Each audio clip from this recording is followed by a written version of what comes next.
കണ്ണിട്ട് നോക്കും കാക്കേ നിന്റെ വീട്ടിൽ രണ്ട് വർത്താനം കാക്കേ. കാക്കേ മേളിൽ രാവിലെ ആളെനക്കൊന്നും കാണുന്നില്ലല്ലോടാ. രണ്ടും തമ്മിൽ തല്ലി ചത്തോ? നീ എന്നെ പേടിപ്പിക്കാടാ. വാ പോയി നോക്കാം.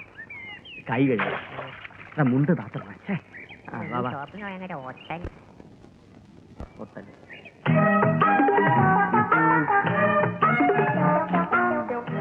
വിദ്യാഭ്യാസത്തിന്റെ ഗുണമാ. ഒത്തൊരുമയോടുള്ള കിടപ്പ് കണ്ടോ? സയാമി സിരട്ടകൾ തോറ്റുപോകും. ഒരുമയുണ്ടെങ്കിൽ ഒലക്കപ്പുറത്തും കിടക്കാം. ഒലക്കപ്പുറത്ത് കിടന്ന ഉരുണ്ട് വീഴും മോനെ. ഉമാർക്ക് നല്ല ഒരല. ഇങ്ങനെ അഡ്ജസ്റ്റ് ചെയ്യുന്ന തെണ്ടികളാണെങ്കിൽ നമുക്ക് രണ്ടുപേരെ കൂടി താമസിപ്പിച്ചാലോ? നീ എന്തെങ്കിലും പറഞ്ഞോടാ? പിന്നെ ആര് പറഞ്ഞു? രാഘവ, ഓ എന്താ ഇവിടെ? ഞാൻ ഒന്ന് താത്തയ്ക്ക് മേൽഭാഗം കാണിച്ചു കൊടുക്കേ. നല്ല വൃത്തികേടുള്ള ബിൽഡിങ്. അത് ഈ തേപ്പും കൂടി കഴിഞ്ഞാ ഒന്നും കൂടി വൃത്തിയാവും. ഒന്ന് മാറിയെന്നേ. ഞാൻ ഈ മുറി ഒന്ന് വാടകയ്ക്ക് കൊടുത്താലോ എന്ന് ആലോചിക്ക. അതിന്റെ താക്കോല് കാണാൻ. അത് ചേട്ടാ, ഈ താത്താക്ക് അടിക്കടി ചുഴലിതീനം വരും. അത് വരുമ്പോ പിടിപ്പിക്കാൻ ഞാൻ എടുത്തതാ. താക്കോൽ പിടിക്കാൻ എല്ലാത്തിനും ഇടിക്കും ഞാൻ. എന്താ ഒരു ശബ്ദം? എന്റെ ഈശ്വര, ഞാനത് എങ്ങനെ ചേട്ടനോട് പറയും?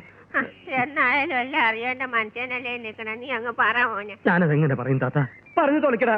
ചേട്ടാ, ഈ മുറിയിലൊരു പ്രശ്നമുണ്ട്. ചേട്ടത്തെയും സീതയും അറിയണ്ട. 2 ദിവസമേ ഞാൻ ശ്രദ്ധിക്കുക. ഒരു കാൽപരിമാറ്റത്തിന്റെ ശബ്ദം. വാതില് തുറക്കുന്നൊരു നിലവിളി. ഇന്നലെ രാത്രി 2 വൃത്തികെട്ട ചാത്തന്മാരെ ഞാൻ കണ്ടു. ഒറ്റ നോട്ടത്തിൽ മരിച്ചുപോയ നമ്മുടെ അച്ഛനാണെന്നേ തോന്നൂ. ചെലങ്കയുടെ ശബ്ദം. കേട്ടോ. അതുകൊണ്ട് വാടകയ്ക്ക് കൊടുക്കുന്നതിന് മുമ്പ് പ്രേതബാധ ഒഴിപ്പിച്ച ശേഷം കൊടുത്താൽ മതി എന്നാണ് എന്റെ അഭിപ്രായം. ഒരു ഹോമം വല്ലതും നടത്തിയാലോ എന്ന് ഞാൻ ആലോചിക്കുക. രോമമല്ല താത്ത, ഹോമം. 1000 രൂപ തന്നാ ഞാൻ നടത്തിത്തരാം. 1000 രൂപ തന്നാൽ ഹോമം ഞാൻ നടത്തിത്തരാം. 1000 രൂപ തന്നാൽ നീ എന്നെ നടത്തിക്കും. ഇവൻ ആരാ മോനെന്ന് എനിക്കറിഞ്ഞൂടെ? അതെല്ലാവർക്കും അറിയാൻ പാടില്ലേ? രാഘവ, നീ ചെലങ്കാന്ന് പറഞ്ഞപ്പോ ഞാൻ ചെലങ്കയുടെ ശബ്ദം ഉണ്ടാക്കിയത് എങ്ങനെയുണ്ട്? നീ ഓവറാകരുത്. നീ ആരും മണിച്ചിട്ടാ. വാതിൽ തുറക്കാൻ. ഇതെന്തിനാ പുറത്തുനിന്ന് കുറ്റിയിട്ടത്? അകത്തെനിക്ക് കുറ്റിയിടാൻ പറ്റാത്തോണ്ടാ പുറത്തുനിന്ന് കുറ്റിയിട്ടത്. ഒരു കാര്യം ചെയ്യാം, അകത്തുള്ള കുറ്റിയെടുത്ത് പുറത്ത് വെച്ചുതരാം. അത് ഇന്ന് പുറത്ത് വെക്കണ്ട, ഇപ്പൊ തൽക്കാലം അകത്ത് കയറിയാട്ടെ. മനപ്രയാസം കാരണം ഞാൻ നിങ്ങളോടൊരു കാര്യം പറയാൻ വിട്ടുപോയി. എന്ത് കാര്യം? എന്റെ ചേട്ടൻ ഒരു മനോരോഗിയാണ്. കുടുംബത്തിൽ പറവുന്ന ഏത് ചെറുപ്പക്കാരെ കണ്ടാലും വാക്കത്തി കൊണ്ട് വെട്ടും. അതുകൊണ്ട് നിങ്ങൾ ഈ മുറിയിൽ താമസിക്കുന്ന വിവരം ഒരു കാരണവശാലും അദ്ദേഹം അറിയാൻ പാടില്ല. ഓക്കെ, അറിയില്ല. അത് ചേട്ടന്റെ മോളാ സീത. പ്രീഡിഗ്രിക്ക് പഠിക്കുക. ഇവളുടെ പ്രശ്നത്തിലാണ് വെട്ട് തുടങ്ങിയത്. എന്റെ ചേട്ടൻ 6 പേരുടെ കഴുത്താ വെട്ടിയത്.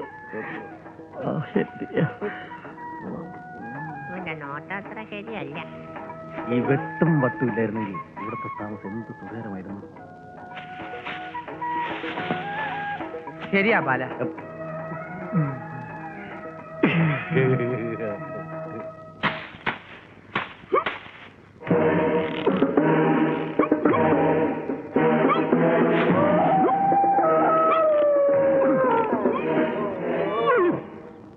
എന്റെ ഈശ്വര, രാഘവൻ പറഞ്ഞത് നേരാ.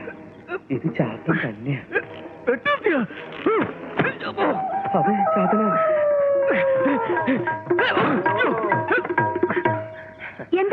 എന്ത് പറ്റി? ഞാനേ ഈ പറമ്പിലൊക്കെ ഓടി നടന്ന് എക്സർസൈസ് ചെയ്യായിരുന്നു. നീ വരുന്നുണ്ടാവൂടാ? അപ്പോ ഞാൻ പറഞ്ഞത് അനുസരിച്ച് തുടങ്ങിയല്ലേ? ഇനി പത്രത്തിൽ കാണാറുള്ള ആ ഗുളി കൂടി കഴിച്ചു തുടങ്ങിയാ മതി. അതേത് ഗുളിക അച്ഛാ? ഒരിക്കലും ഒരച്ഛന് മകളോട് പറയാൻ പറ്റാത്ത ഒരു ഗുളിക അമേരിക്കയിലുള്ള തെണ്ടികള് കണ്ടുപിടിച്ചു മോളെ. മാറി നിക്കടി.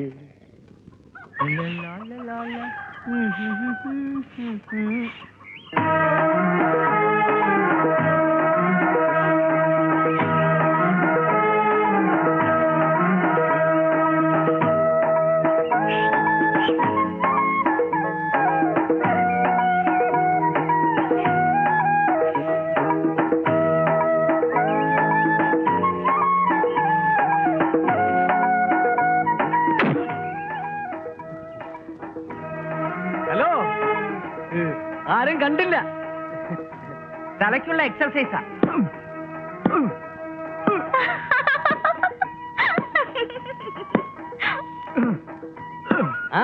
എക്സർസൈസ് നല്ലതാ. തലയ്ക്കകത്തൊന്നും ഇല്ലാത്തല്ലേ? തലയ്ക്കകത്തൊന്നും ഇല്ലാതെ തന്നെ എനിക്ക് ഇത്രയും ബുദ്ധിയുണ്ട്. അപ്പൊ എന്തെങ്കിലും ഉണ്ടായിരുന്നെങ്കിലുള്ള അവസ്ഥ ആലോചിച്ച് നോക്കിയേ.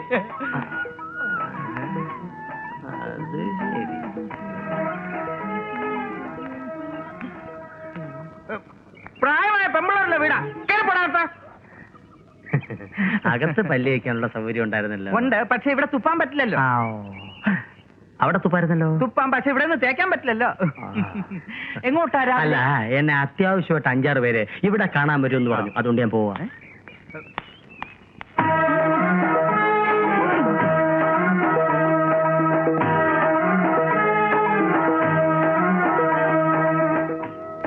ഞാൻ ക്രിക്കറ്റ് പ്ലെയറാ. കപിൽ ദേവന്റെ ഫ്രണ്ടാ. ബൗളിംഗ് കാണണം. അയ്യോ, അച്ഛനെ ഏറുകൊണ്ടേ ഏറുകൊണ്ടേ.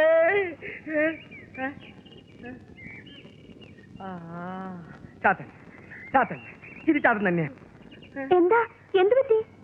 ചാത്തൻ ചാത്തൻ. ചാത്തനൊന്നും അല്ല. ഈ മനുഷ്യൻ എന്താ? കാക്ക എന്തോ കൊണ്ടുവന്നിട്ടിട്ട് പോയതാ. എന്നിട്ട് അതാ ഇവിടെ. ഞാൻ തിന്നു. ഓ, കൊല്ലാൻ നടക്കണ? കീ എടുക്കാൻ മറന്നു. ഏത് കീ? എന്ത് കീ? എന്ന് മുതലായി ഈ കപിൽ ദേവായത്? അപ്പൊ അതും കണ്ട? കണ്ടു. കുളിക്കാൻ കയറാന്ന് പറഞ്ഞിട്ട് ഞാൻ കുളിച്ചോളാം. അതെ, രാവിലെ മഞ്ജു, ഉച്ചയ്ക്ക് രാധ, വൈകുന്നേരം ഷീല, അതൊക്കെ പോരെ? ഇതിലും കൂടെ കയറി മാന്തണോ?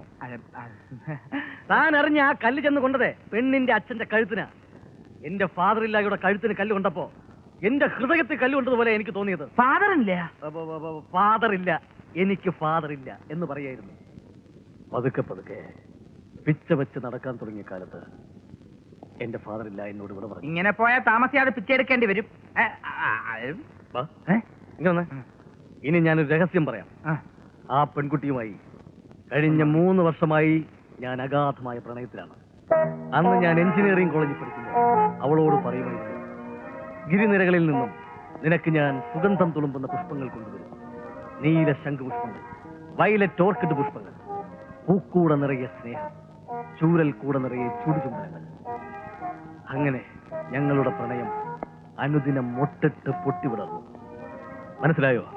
എന്ത് മനസ്സിലായി? തന്റെ പ്രേമം പൊട്ടി, താൻ മുട്ടയിട്ടു. മണ്ണാങ്കട്ട കരിയില്ല. കാശിക്ക് പോയി. എപ്പോ? ഇപ്പോ. ഒരു കാര്യം ഞാൻ പറഞ്ഞേക്കാം, ഇനിയും ഇതുപോലുള്ള ദുർനടത്തം ഞാൻ കണ്ടാൽ ഡോക്ടറായി മാറിയ ബ്രോക്കർ വ്യാജന്റെ കഥ ഈ നാട് മുഴുവൻ ഞാൻ പാട്ടാക്കും. ചതിക്കല്ലേ പ്ലീസ്. ഇനി ഒരു സ്ഥലം അന്വേഷിച്ച് കണ്ടുപിടിക്കാൻ വളരെ ബുദ്ധിമുട്ടാ. അതറിയാലോ. എന്നാ പോയി കുടിക്കാൻ എനിക്ക് ഇത്തിരി വെള്ളം എടുത്തോണ്ട് വാ. അത്രേ ഉള്ളോ? എപ്പോഴും തന്നെ വെള്ളം കുടിപ്പിക്കാൻ ഞാനുണ്ടാവും ബാല. ബാലൻ നിന്റെ കേട്ടില്ല, ഒന്നുകൂടെ പറയോ ബാല. ബാലൻ നിന്റെ അച്ഛൻ.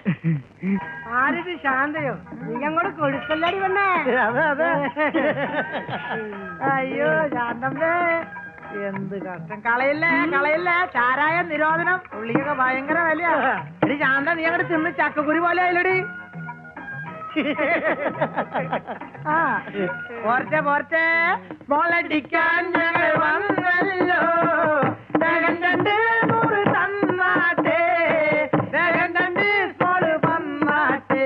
മോളടിക്കാന്നല്ലോ. ശാന്തേ, അവിടെ ആ മുകളിൽ പണി തീരാത്ത മുറി വാടകയ്ക്ക് കൊടുക്കോ? വാടകയ്ക്ക് കൊടുക്കുന്ന രാഘവേട്ടൻ പറഞ്ഞു കേട്ടത്. ഒന്ന് മുട്ടി നോക്ക്. മുട്ടിയാൽ തുറക്കപ്പെടുമോ? കൂടുതൽ മുട്ടല്ലേ. ശാന്ത വീട് 100 എടുക്ക്. പോ.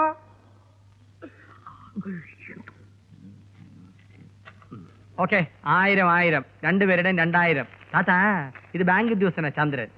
ഇത് പട്ടാമ്പി സംസ്കൃത കോളേജ് അധ്യാപകനാ. പത്രോസ്. പത്രോസ്. ആ, അപ്പൊ മോന്റെ സ്ഥലം എവിടെയാ? ജനിച്ചതാം കോയമ്പത്തൂരാഹ, വളർന്നതാം കേരളത്തിലാഹ, തൃശ്ശൂരിനാഹ. ആഹാ, അപ്പൊ നമ്മുടെ നെഹയുടെ ആളുകളാ. അല്ല താത്ത, ഇത് സംസ്കൃത മലയാളമാണ്. ആഹാ. മോനെന്താ മറിഞ്ഞേക്കണേ? മോന്റെ സ്ഥലം എവിടെയാ? 1967 കേരള സംസ്ഥാനത്തിലെ ഏറ്റവും ഉയരം കൂടിയ ജില്ലയായ വയനാട്ടിൽ ജനിക്കേണ്ടിയിരുന്ന ഞാൻ അച്ഛനും അമ്മയും കൂടി ചില സാങ്കേതിക കാരണങ്ങളെല്ലാം ഉപേക്ഷിച്ച് തിരുവനന്തപുരത്ത് എത്തിയതിനാൽ തിരുവനന്തപുരത്ത് പൂജപ്പുരയിലെ കൊച്ചു റൂമിൽ സുഖമായി പ്രസവിച്ചു. ഞാനല്ല, അമ്മ. സൂപ്പർ വാഷിൽ ഒന്നുകൊണ്ടായിരിക്കും മോനെ ഇത്ര സ്പീഡ്. ബളക്കോടാക്കി മോനെ ഒരു ചായ. 1 അല്ല 2 അല്ല, മൊത്തം 3 ചായ. ആർക്ക് കുടിക്കാം? എപ്പോഴും കുടിക്കാം, അങ്ങനെ കുടിക്കവേ. ഒരു ചായ. രണ്ടുപേരുടെയും സംസാര രീതി ഇതാണെങ്കിൽ മേളി ആടി ഉറപ്പ്. അതെന്താ? അതെന്താന്നോ, അടി ഉറപ്പുള്ളതാ മേലെ. മേലെ 2 പേര് താമസിക്കുന്നുണ്ട്. പാവത്തുങ്ങളാ. പാവത്തിങ്ങളായോണ്ടല്ലേ ഞങ്ങളോട് ഇമാതിരി പണി ചെയ്ത്. അല്ല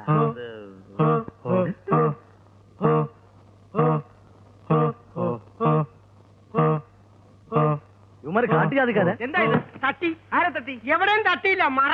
എല്ലാത്തിനും ഒരു മറ വേണം. അതിനാണ് സാറേ ഇത്. എന്നെ കൊണ്ടൊന്നും പറയിക്കരുത്. മനുഷ്യര് പോയിട്ട് 4 കോഴിക്കുഞ്ഞുങ്ങൾക്ക് പോലും താമസിക്കാൻ അതിനകത്ത് സ്ഥലമില്ല. ഏതായാലും ഞങ്ങൾ ഇവിടെ നിന്ന് മാറിപ്പോവാൻ തന്നെ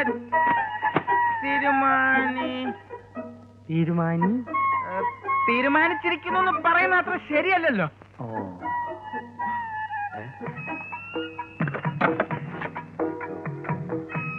ഞങ്ങളുടെ മനസ്സ് ഇവിടെ ഉടക്കിപ്പോയി. ഈ മുറിയില് അതുകൊണ്ട് മാത്രം ഇപ്പൊ ഇവിടുന്ന് പോകുന്നില്ല. ഇവിടുന്ന് പോകുന്ന കാര്യം ഓർക്കുമ്പോ എന്റെ കരള് വിങ്ങുക. കരൾ വെക്കത്തിന് പഞ്ചലോകട്ട മവണക്കല്ലിൽ ചാലിച്ച് ആടലോടത്തിന്റെ ഇലകൾ ചേർത്തുണ്ടാക്കി നല്ല ഗുളികൾ ഞങ്ങളുടെ കയ്യിലുണ്ടായിരുന്നു. ഒരു വൈദ്യനാ. ഇങ്ങനെ പരസ്പര ബന്ധമില്ലാതെ സംസാരിക്കുന്നതിന് തലയിൽ നെല്ലിക്കാത്തളം വെച്ച് ഗുലുഗുല ചിത്തക നെയ് സേവിക്കണമെന്ന് ചിലർ പറയും. പക്ഷെ അത് കേൾക്കേണ്ട കാര്യമല്ല. ഇതൊരു രോഗമല്ല, ഇതൊരു ശീലമാണ്. പോരെ പട മേടിച്ച് പന്തളത്തി വന്നപ്പോ പന്തളം കുളച്ച് പടാന്ന് പറഞ്ഞ പോലെയായി. യുവമാർക്ക് എന്തോ ലക്ഷണപ്പെശകുണ്ട്. ചെറിയൊരു സ്പെല്ലിംഗ് മിസ്റ്റേക്ക് ഉണ്ട്. ഈ കൂഷ്മാണ്ടങ്ങൾക്ക് അടി ഉറപ്പാണ്. ഞങ്ങൾക്ക് എത്ര ഇടി കിട്ടിയാലും അതിന്റെ നേരെ ഇരട്ടി ഞങ്ങൾ അങ്ങോട്ട് ഇട്ട് തരും. മനസ്സിലായോ? എടോ പുഷ്പിള്ളേ, തന്നെ ഞങ്ങൾ ഇങ്ങനെ മൊത്തത്തില് പുള്ളി ചെയ്തിട്ട് എങ്ങനെയുണ്ട് എന്റെ വിരൽ? കലക്കി ബാ. ബാലല്ലടാ പുല്ല്. സോറി, തന്റെ പേര് എപ്പോഴും തെറ്റിപ്പോവും ബാല.